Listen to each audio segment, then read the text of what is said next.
Hey, changing gears, what do you think of Obama having the beer sit down? We're going to all be talking about this tonight on TV. Yeah, I think that was kind of a mess that he got into by saying anything about a local thing. I mean, hey, that cop was so intelligent. I mean, that's what fucked him over. It really did. If the cop hadn't said anything, it would have just gone away. But that cop just said, hey, and he even said, I support the president. I support the president. He goes, it's a local thing, and you shouldn't you don't know everything that happened. Every time it just shows that every time something happens when nobody was there, just a private moment between two people, then everyone's wrong. Absolutely everyone's wrong. No one should say a fucking thing. How do you don't know you weren't there, and then nobody knows what the woman really said when she called him. Everything gets distorted because people bring their own thing. So when you start with something and then you become the president saying something, well, the president as definitive as that was stupid, you should know better. But it's because then nobody knows what it's like to be Barack Obama and Louis Gates Jr. If you're black, like here's the thing with Louis Gates Jr. The thing that white people have to keep in mind, because we have different timelines in our heads. Like white people often say, I've heard so many white people say, slavery was 400 years ago. It was 130 years ago. It was really recent. People say that. Hey, we started 400 years ago. Slavery began. We kind of mopped up. Yeah, we got a couple centuries in. And also hit the lights until about 130 years ago is when it really stopped. And also it didn't stop, and then things have been just awesome for black people since that's the last bad thing to happen to any black person was slavery 400 years ago. That's what we think. And since then, we've just been showering them with gifts. Since then. It ended officially 130 years ago, really continued for another 80. And then, give or take. The thing to remember is that if a black guy or a black woman has little gray hair at the temples, they lived in an America where they were legally barred from using certain fucking bathrooms. where the country didn't let them use the fucking bathroom. Keep your big, black, smelly cock out of this room, you fucking black bastard. Like, that was the official American law. Right. Was you can't pee anywhere you want, fucking coon. Yeah. That's what it was like. And so you take that. So anybody that age remembers that and has had to live and go, okay, thank you for now letting me do what I should have always been able to do. Or you were raised by somebody. If anybody younger, a black person in their 30s or younger was raised by somebody who lived in an America like that. Right. So how do you fucking Louis Gates Jr., he's the president of fucking Harvard, and he sees a cop looking at him twice. He's like, what do I got to do? What the fuck do I got to do? So if you're the president of Barack Obama, you got Louis Gates Jr. calling you on the phone and telling you and just screaming at you, and you're like, oh boy. No, I gotta say something. Guys Barack's age are raised, again, they're their parents. So for better or worse. Which one, though? The white one or the black one? Well, I mean, every black person is Barack. I mean, imagine what Barack gets from black people older than him. Okay, now that you're in there, you're going to apologize for, take down the Washington Monument. He's like, look, I can't take down the Washington. Black. Listen, I can't take it down yet. Paint the White House black. I can't. Look, small moves. You go, fuck you. I told you if you get in there, you're painting the White House black. Yes, I did. Look. White House black. Ugh. You know when he got the call from Louis Gates Jr., he rubbed his temples and went, oh, God. I gotta say something. Speech coming up here. I gotta say something. I gotta say say something. In front and then he of prefaces millions it by family. saying, "I wasn't there. Yes, but now let me talk like I was. Yes. And get into all kinds of trouble. Exactly. So I think he made a mistake by saying something, but it's an understandable mistake on some level. It turns out the cop was that Stalker Patty on Maury just now? Yeah. Are they still running that? Yeah. That thing that episode's running today. If anybody wants to watch it. Yeah. That thing has been rerun probably 10 times. She talks about how she. God bless her. All right, anyway, back to the president. But what a great angle that I haven't heard from anyone yet about Obama and the shit he has to hear from people. What he hears from older black generation. That we never get to hear. No, we have no idea what kind of pressure he has. You got to imagine those phone calls are pretty fucking brutal. Like you got to say something. Yeah, you got to do this for all of us. Yeah. I can't. No, and part of having a black president now, it is a major difference, is that you're going to hear a perspective you're not used to hearing. That's all. And it's not always going to be right. It's going to be flawed from a black perspective. But it's just we have never. We've never been. Never been in that situation. Here's the only problem. I can wrap it up with what people believe I am. People believe I'm just a horrific racist. I don't think you are. Thank you, Lou. Yeah. I'm not that I think you're horrific. a delightful racist. I'm very good. Now, here's the thing. I cannot stand the disproportionate amount of crime and violence in the black community amongst young black men. Mm-hmm. The disproportionate amount of violence, sheer, brutal fucking violence. And I'm not even talking just against, white folk. Black on black is amazing. It is amazing the willingness and quickness at which they will kill each other over nothing. And that, to me, it's too separate. I can't relate to it. I don't know other people that can relate to it. Did you ever live in like a black neighborhood? Yes, I lived in Central Islip. I lived on Hawthorne Avenue, if you know where that is. But were you in like a white enclave, or were you in a black neighborhood? Nope. I was in a black neighborhood with a few white kids that were petrified for their lives on a daily basis going to school. There was this kid, Keith Green, his name was, and he'd come up to me and go, "Give me 50 cent. Give me 50 cent every day." And I'd have to give him 50 cent. or it was like, wham, you're getting whacked. Fucking head roll. You have to give him 50 cent. And I was it had to be 50. It literally wasn't 50. Right. It was 50. Yeah, and Danny put the picture of 50 up. I think there's a 50. There's going to be a 50 cent piece at some point. 50 cent, give me 50 cent. And he'd look down at me like give me 50 cent. Like and I'd be petrified. Sure. I was so scared. That's all he wanted was 50 cents? Just 50 You're cent. like, I got $1. He's like, no, 50. though, dude. So 50 cent was... With inflation, that's, it was probably huge. $10. That was everything. That was lunch. That was, hanging out, candy after school. I remember everything. 50 cent. All that 50 cent was huge. All that for 50 cent? Back in the day. God damn. Opie, back in the day. But, I don't like the excuse of Coke and a Snickers. That whole thing. Like the whole, all right, you're brought up in a black neighborhood, it's impoverished, it's this, it's that.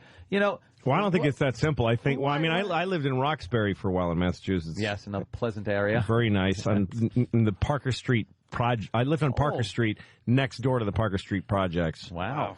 My car was stolen while I was fucking a girl. Like, I was fucking a girl in my apartment, and I heard glass, like that sound of car glass breaking, that safety glass, like outside the window, and I'm like, fucking, okay, that's right outside the window. That's my car. And then I hear the car starting. I'm like, that's my fucking car. Oh, jeez. And I run out on the street and watch the car. I'm looking at the taillights of my car, and someone else is in it. And I go back and I call 911. Somebody stole my car. I can still hear it going down the Parker Street hill. And the guy goes, "You got to come in and fill out a report." And I go, "No, fucking send somebody here." Right. He goes, "No, you have to come down to the precinct and fill out paperwork." And it's because I lived on the Parker Street projects, cops would not come there. They wouldn't come there. When I grew up in Newton, Massachusetts, there's fucking cops circling our house like the president is having dinner there. Wonderful. Constant police surveillance. Isn't that great? Of rich neighborhoods. No, and Parker Street, my neighbors were lovely people who lived behind bars. It's like Ross Perot said in one of the debates. These people they put themselves in prison in order to protect themselves because cops won't go to these places and the city won't fucking clean the streets. Why? Because they don't give a shit about those people. Yeah, because it's not so much that they don't give a shit about those people. They fuck themselves by going in those neighborhoods. Cops put their lives and their careers. It's not the specific police. It's what resources are allocated to what places. And rich neighborhoods get more resources allocated to them than poor neighborhoods, and because that's where the tax bases are. The tax is also paying for that protection. It's really poor on poor violence, and black people have a poor look to them because a lot of them are poor and they have been historically. So it is a cycle, I think, though. I think it's a cycle. So there's nobody that can. If you neglect a neighborhood, everybody will. People rob and kill their neighbors. That's what people do. Yeah. They don't go to other areas. Oh no, I realize very rarely it does happen. But but I'm saying yes. That's why I was saying black on black crime is amazing. You ever watch First 48, where they got to take the first 48 hours of a murder and investigate it, and in the end, I love those shows. It is always on this show. Not only like cops, where you get to see some white trailers parked trash, beating each other's senseless. This is all black guys killing other black guys. Right. The victim's black, the witnesses are black, the perp is black. Why do you care about black on black crime, though? I'm saying that is what makes this divide. Like I've been fucking poor. I lived in my car. I've been impoverished for many years. I wasn't able to afford food. I dug change out of like couch cushions. I lived on friends' couches until they. Your friend's couch and you dig the change out? Yeah, I dig the change out to try to buy like Hydrox cookies. I couldn't even get Oreos. Wow. Yeah, just to that. So I've been like in that situation, but I understand I'm not black. I have lived the whole legacy of that. But I don't think it's just. I just don't think it's that simple. But I have no idea of that lifestyle where life is so fucking worthless, and violence is so prevalent. Where the want for violence, like if I got in a fight with somebody and I punched them and they fell down, I would not then stomp their head until they're dead or in a coma in the hospital or some shit like that. But that seems to be what's going on. Well, can I just make a distinction, though? Please. As far as where this conversation came from. Yeah. Louis Gates Jr. being arrested and getting cranky about it. Oh, right. and that coming from his personal history being a painful one in America, understandably. Yeah. Mm-hmm. And rising above it, by the way, and he didn't respond to it by being a black on black violentor. No, he responded to it by elevating himself and running the greatest black studies, the greatest universe. Which, by the way, is revisionist history a lot of times, and it's he's the president of Harvard. Ingrained, distrust of white people, if not a genuine dislike of white people. Well, sure, again, that 50 Cent really, that really did. Yeah, see, and by the way, this is interesting because then here's this other one, is you're definitely colored, so to speak, by the fellow who asked you for 50 Cent. That was a fear that was put into you that you'll never forget. And I respect and understand that. Yeah. That's going to mean that you're going to see all these stories differently. When you see Barack Obama saying they acted stupidly, it just is a beeline in a synopsis firing path in your brain that goes right to that guy asking you for 50 Cent anytime, and that's deeply ingrained in you, and that's understandable. 50 Cent was the last time I ever saw when Louis Gates Jr. sees a cop with his hand on the butt of the gun, saying, "Sir, I need you to step away from your own fucking house." He just remembers. He remembers whites only fucking signs and all that stuff, and it drives him crazy. And so that's just everybody brings their own thing to it. I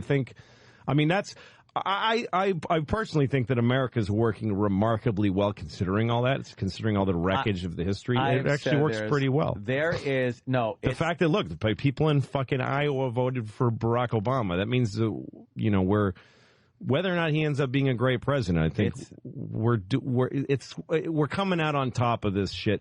But it's complicated. It's a messy family. I disagree. My father came and stayed with me for a week. Well, 2 days. It felt like a week. It was 2 days. And my dad, I have such a fucked up history with my dad. But I got through it. I got through these 2 days. I was like, hey, you know what? We made it. We can do this. Like, he's 72 now. I don't know how long he's got left. I'm not sure, how he's making it. He's had a tough life. Yeah. And so I got through the 2 days, but there were moments during those 2 days where he just said little things that I almost fucking hit him in the face. I almost had to call 911 and go, hi, listen, I just killed my dad and I need someone to come over here. Take care of my kids for me, please. You know, I like his take on that whole. No, but I like it. It's and I'm not saying that there's. Here's the thing. I say it's understandable that certain older black people have an edge on them because of history, and then you take it to that it's an excuse for violence and murder. Well, but it's not. But I'm not thinking of that, and I do. But and again, it's just really fascinating that's your perspective because of what's going on with you in your life. It's not just my perspective on that. That's kind of simplistic because I gave you one example of something that happened, and then it's the only one that matters. But it isn't the only one. It's the one you went right. First moment with a black man. If that was the only knowledge I'd had of that, it would have been a forgotten memory. But it's reinforced constantly by just this unbelievably like when you outlandish unbalance in violent crime, and although who's perpetrating it. All of it has been informed by the first experience you had. And I'm not saying this is a flaw. This is how everybody So is. I'm watching a black man pummeling an old white woman for her money on a video surveillance camera, and it's because of 50 Cent that I look at that. I should look at him like a gentleman? No, then of course not. What does 50 Cent have to do with the way I interpret that? You started a collection that began with 50 Cent. But I can't. I'm not collecting. I'm being given this. Right. People are throwing this at me as I see from surveillance videos. You're being thrown a lot. You're being thrown. By the way, Louis Gates Jr., I think from what I know, and I was there. I'm just going to keep adding to the mess. You were there. I'm just going to keep adding to the fucking mess. I was there. I am Louis Gates Jr. I knew it. And when I saw that cop, he acted wrongly. No matter what. Look, I got pulled over by a cop recently, and I was with my kids. This cop was a dick. Okay. And he was a young man. That's the thing. That's the other thing that's like everything in your life adds to what's happening in your moment. The cop in this story was a young man. When you get older and you get pulled over by a 22-year-old who likes having a gun, it just bothers you. It just bothers you as a person. See, it shouldn't. No, it shouldn't. No, it shouldn't. Is absolutely right. It bothers all of us, though. When I got pulled over by this cop recently, I had my kids in the car, and I know he doesn't have kids, and I don't think there's certain people where they have a kid radar, like they just have a sense of there's kids here. Yeah. That changes how you act, and some people are like, no, they don't. And then later they'll have kids and look back and go, oh, geez, She have identification on her? Yeah, exactly. He comes up to my fucking car, two cops. I passed a guy. A guy was drifting into the left turn lane close to an intersection. You don't have to make it sound good for me, Louis. So I assume that he's going to make a left, so I move to the right of him, pass him on the right, and then he changes his mind and goes into a gas station. Oh, shit. On the right. Mm-hmm. So I get pulled over by two state troopers, like they needed two fucking cars. And they come to each side, and they both have their fucking hands. There's the hand on the gun thing is important, but some guys do it, civilly, and these guys looked fucking hostile, and my kids looked scared. Daytime or nighttime? Daytime. Okay. Middle of the day. 9 in the morning. Could they see you? I'm very white. I'm driving an Infiniti, and it doesn't have spinning rims. There's no loud music. Kids are scared. I'm a balding white man. Yeah. Excuse me. And my kids are like, but Daddy, you're white. So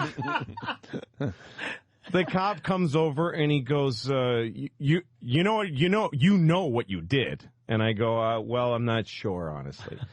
You passed somebody on the right. And I go, oh, well, I thought he was going, like he did that. He had his blinker on. And I go, you know what, sir? I didn't see the blinker, but I assume you're probably right. I probably just had exercised some bad judgment. Like, I'm just trying to get to the fucking ticket. Right, get to the point. What's with that inspection sticker? How come the hole isn't punched? I don't know. What? I went to a gas station and got yeah, you're supposed to have the hole punched. I go, was I supposed to punch it in my actual... He goes, he reaches in and rips he goes, this is coming with me, and rips my inspection sticker off. Are you shitting me? Which is putting me now in, I got to drive around without a sticker till I get one. That guy's a fucking asshole. He's being an asshole. Right. But I still recognize that my role is respect the law, get the paperwork from him. Yes, sir. Get the paperwork. And it looks like you got a headlight out, boy. Yeah, exactly. Well, I guess I shouldn't have had that headlight out, officer. I'm collecting information. I'm getting my paperwork. I'm going to go to court and I'm going to fight it, and I won't pay for these tickets. Yeah, absolutely. But I'm driving around. Meanwhile, I got to worry about getting pulled over all the time because nobody has inspection stations upstate because the economy is shit. Yeah. And you go to a gas station and go, we don't do inspections anymore. Ripped it off. What a prick. Didn't wait for me to explain anything to him or whatever. Just fucking. That's just a cock. But still, my role is to act respectful to police, and I'm sure that. So I think that Louis Gates acted. It's wrong to just start yelling. You just don't get to do that, even if you are in your own house, even if you're being arrested for doing nothing, even if you're being totally. No, he was right. It's not fair. But but I understand it. That's all. I understand. I empathize with. He was being extremely belligerent to an officer who was, from what they say, and from certain radio transmissions, that was being as polite as possible to this gentleman, answering a call to a burglary in progress. He gets there. And then he's accused of being a racist, and then the professor starts talking about his mama and shit like that. Yeah, but here's the other thing, too, though. It's like there's so many parts of this that are like part of the... This is such a... I think these kinds of things are always good. I think this is a positive thing because it's a conversation the whole country has. And talking about this kind of thing this is what I was going to say. Pure positive. I think it's all good. I was going to say this before. I don't think it is because I think it shows just how...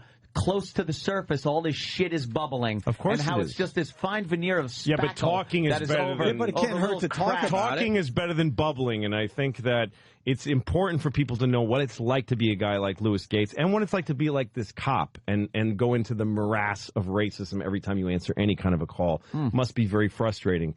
But I always also think about Americans, fucking entitled, rich, white, gun-owning Americans who just this castle. Fucking house is castle. Yes, well, you're explaining. Wow, you are completely describing your my house life. Is your castle. That's right. Anyone walks in, steps on the lawn, you can shoot them in the fucking mouth. Exactly. Kablamo! So in that context, a guy coming into your house and saying anything untoward, you're like, "Fuck you, you fucking racist, fucking faggot cop." Fuck your mother in the ass, you little faggot racist. Get off my fucking property. I'm the president of Harvard, you fucking little Irish South Boston prick. Go shove it in your mother's cunt. I don't care if you fucking brought that basketball player back to life. Fuck you. I'm fucking Louis Gates. I'm calling Brock right now. He's on my fucking speed dial, you motherfucker. I get it. I get that. Yeah? I think if you were black, that's what you would say to a cop if he came on your property. Or you just shoot him. No, I would be very cordial. I would be the pull myself up by my bootstraps kind of a guy.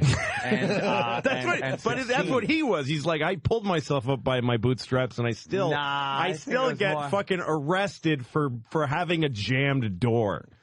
It's from Louis Gates Jr.'s point of view, it's a complete outrage. I get it. Whoa. What is that? What's up?